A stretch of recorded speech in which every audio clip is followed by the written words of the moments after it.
Kapi sa 200 ka mga kawani sa Material Recovery Facilities kon MRF sa Dakban sa Lapu-Lapu ang gipaubos sa kinalit nga drug test. Si Luan Minondina sa report.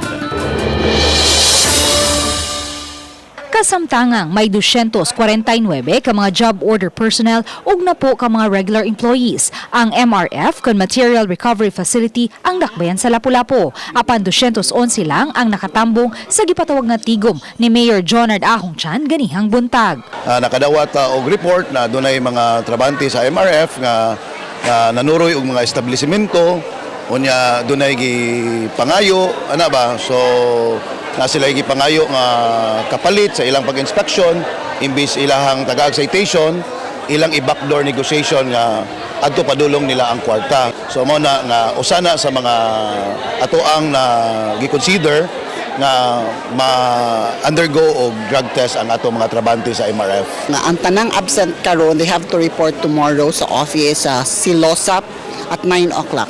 Ubay-ubay hinuon kanila ang uyon nga mapaubos sila sa drug test sama ni ining 67 anyos nga truck driver. Okay na kayo na, hanap pa.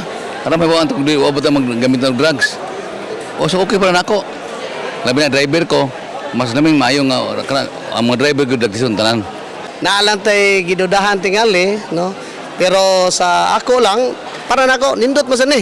Para makita na to nga nindot yun ato pong numtan ang plano sa mayor nga drug-free ang siyudad sa Lapu-Lapu.